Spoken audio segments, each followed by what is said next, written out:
patnubay at gabay ng magulang ang kailangan. Maaaring may masiselang tema, lengguwahe, karahasan, sexual, horror o droga na hindi angkop sa mga bata.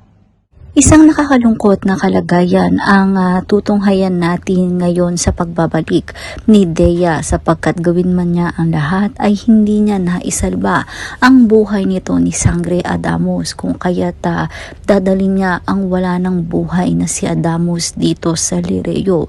Lahat nga ay magluluksa, lalong-lalo na itong si Hara Alena, sapagkat ito na rin ang pangalawang pagkakataon na siya ay mawawalan muli ng anak.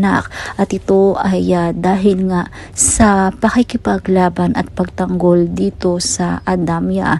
So humingi naman ng tawad etong si Dea, sapagkat gawin man daw niya ang lahat ay talagang hindi na naibalik ang ng brilyante ng hangin ang hininga nga nito ni Adamos.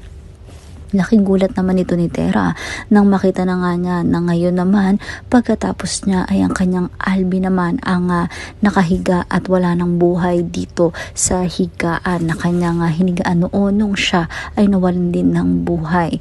Ngunit ngayon ay iniisip nga nila na ano nga ba ang maaaring gawin ng lahat upang maibalik ang buhay nito ni Adamos, sapagkat iba ang naging pangyayari dito kay Adamos, sapagkat itong si Tera ay tila ba hindi naman kinuha ng mga retre. Ngunit dito kay Adamos ay maghihintay sila kung ano nga ba ang talagang mangyayari sa labingan nito. Samantala, nakasisigurado naman si Mitena na susugod at magpaplano ang mga Sangre laban sa kanila dahil na rin sa pagkawala ng isang Sangre, at ito pa nga ay anak ng Reyna ng Lireo. Kung kaya't sinabihan nga niya itong si Gargan na dapat silang maghanda, sapagkat hindi basta-basta ang kalaban ng mga Sangre, lalo na ang mga nakatatanda. Ito nga ay ang magkakapatid na Sangre. Subalit hindi naman ito ikinatuwa ni Gargan, sapagkat tila ba minamaliit ni Mitena ang kanyang kakayahan at kapangyarihan.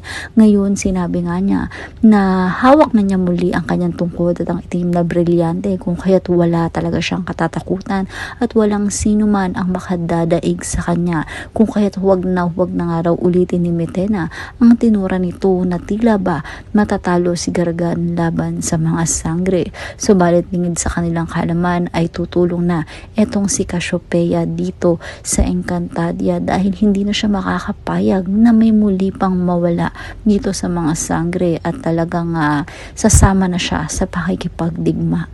Yan ang mga dapat nating abangan sa mas sumitindig mga laban at ganap dito nga lang sa Encantadia Sangre.